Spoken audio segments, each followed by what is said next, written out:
Erased Destiny. Chapter 13.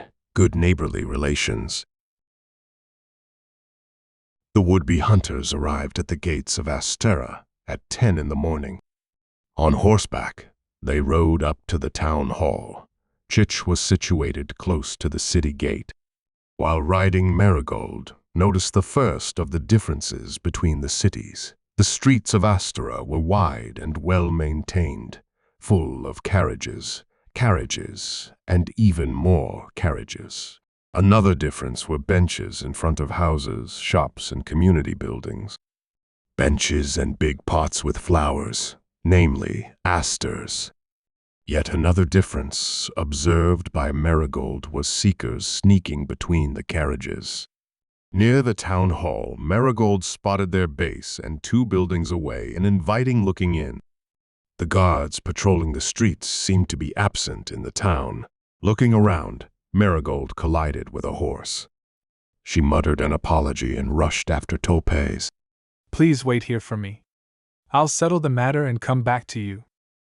Despite the presence of benches and greenery, the town hall of Astera seemed to Merigold a highly inhospitable and repulsive place. And people looked even less friendly than in Sintra. Maybe because almost no one smiled. Deliberations on people's behavior interrupted Topaz, angry like an wasp. He muttered curses and obscenities, but he held back his tongue at the sight of the 15-year-old. Astera councilors are not interested in foxes, but in the upcoming elections. They pay no attention to anything that will not bring them closer to re-election. Well, foxes don't have the right to vote, villagers do. Let me try, but not in the town hall. There, in the headquarters of the Seekers. She approached the building this time, being careful not to get under the wheels or hooves, and went inside with the step of a commander on inspection. This time, it was Topaz who stayed outside, thinking about what to do next. The whole expedition was one big failure. He had no furs for Lena. They would have to face hunger themselves. Good morning. I want to report multiple violations of the edict on natural resources, theft of public property, and poaching, all carried out by the residents of the coal pits. 2 days on horseback from here. Cold pits, right? Thank you for informing us of the incident. We will deal with it immediately. The tone of his voice did not convince Etienne, so she looked into the man's thoughts to discover that immediately meant next month. Weather permitting. I'm sure the extermination of 95% of the mountain golden fox population will interest the 11th Lady of the Crystal Palace. Zuzu pays a lot of attention to maintaining the balance of nature, doesn't she? The comment made the seeker take his feet off the desk, spit out the chewed straw, and fastened the top buttons of his uniform. Etienne continued her monologue. She expected a little more of the seekers, but on the other hand, she knew perfectly how to deal with her spies. She was sure that the matter would be solved quickly. Oh, did I forget to introduce myself again? I am sorry. Merigold, Mage of Death and Mind, at your service. The seeker handily drafted a crime notice and attached it to the quince's leg. Leaving the post in Astera requires the approval of superiors. We must wait. A minimum of 3 days. Give me the letter. Is Sonja still at her post? Great. Then we will do without the quince. On her hand, Etienne outlined a tiny portal and slipped a message into it. She smiled at the miniature squeaky creation. Tomorrow in the morning we should have the answer. Sonja prefers to work at night. Etienne entered the inn, followed by Topaz, who was eavesdropping on the conversation through a tilted window. Once again, there were more questions in the hunter's mind than he could find answers to. How did Merigold know the leader of the scouts? The girl ordered a beer and, after a short rest, announced, I need to do one more thing before the sunset. 2 things. You said they have nice fishing ponds here. I would like to see them. But first the work, then pleasure. Do you want to stay at inn? No, thank you. I prefer to sleep outside. Without waiting for Topaz to finish his beverage, Etienne left the inn. Topaz understood that she didn't want his company in that work she mentioned, but he couldn't leave her alone in the unknown city. So he finished his beer and ran after the girl, again trying to stay out of her sight. Etienne looked for greenhouses, herbalist, or even a herb garden to collect ingredients for potions, something that she could show to Merigold's parents as a proof of her expedition. She asked about directions and soon enough stood in front of cozy-looking old building. Ivy climbed all the walls and part of the roof. There were hundreds of flowers nearby, and something in the air made it easier to relax. Etienne sniffed the air and found her answer, lemon balm. Do you need anything, girl? Any herb or potion? Yes, in fact, quite a lot of them. Can I gather them myself? Of course, but for every plant damaged or destroyed, I charge extra. Are you sure that you don't want my help? Etienne confirmed. Usually when buying herbs, she had to argue with sellers about the quality of the goods offered. The leaves were too big and old, the flowers withered, the roots too dry and cut badly. If she could save herself the trouble, she always chose self-service. The herbalist pretended to water the plants, but he observed the customer. Topaz also looked at Merigold from a branch of tree. Etienne decided to brew mixtures, helpful in hunting Jared and protecting Hume. Those that she initially planned to buy with 50 silvers from the mayor. After consideration, she decided to save the money and buy much cheaper ingredients. Girl, wouldn't you like to work here? You really know what you are doing. Rare to see someone so young and so skilled. Gladly, but I live in Sintra, quite a distance from here. I am not 16 yet, so I can't leave on my own. That is a pity. But if you change your mind, I will welcome you here. What plans do you have for today? Care to help an old man with few orders in exchange for your herbs and a dinner? Sure, I need few roots more and I am done here. What orders should I prepare or deliver? Seeing that Merigold is doing just fine, Topples left her in the greenhouse and returned to the inn to eat something and rest before going home. Merigold, despite her young age, could work almost everywhere, earned much more than he ever would, and stressed not about her future. And he had still to do something about the hole in their home budget. Maybe he could hunt ordinary brown foxes and dye them gold?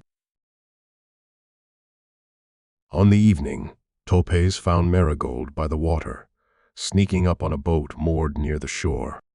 He didn't have time to stop the teenager from appropriating property. He ran to her as she rowed out onto the pond. He jumped into the boat, swinging it hard. He abandoned his horse, along with his equipment. Only the knife, bow, and quiver of arrows he managed to grab before Merigold sailed away. You risked being locked in the dungeon. You could have rented a boat. And you could have let me tether my horse. Let's be honest, you're the one chasing me. You have deluded yourself into thinking that I need your care, that you are responsible for me. So don't resent me for not facilitating your contrived mission. Freedom, freedom. How I have missed you. I haven't had so much fun in a long time. It's wonderful to be able to do anything you feel like doing. With a laugh on her lips, Etienne slipped her hand into the water. Leaning out, she watched the passing clumps of algae and reeds. Topaz paddled, although she didn't ask him to. With poison ivy, she caught a fish that she was going to eat for breakfast. She picked a water lily. She danced the first steps, but the boat wobbled too much. They returned to shore well after sunset. Waiting for them were 2 guards and the aggrieved boat owner.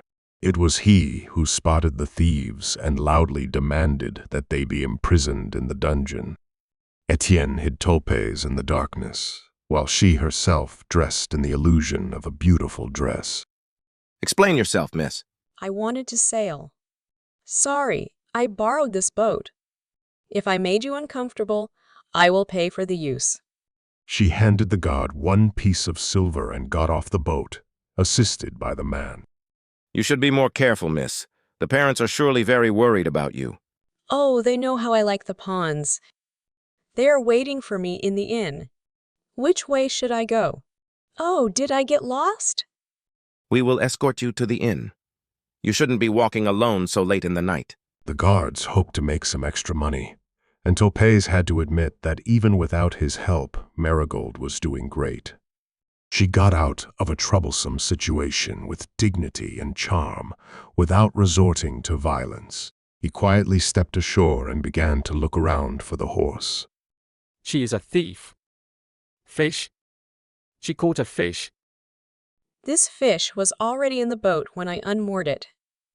Besides, according to the Edict on Natural Resources, fishing for common fish is not subject to any restrictions.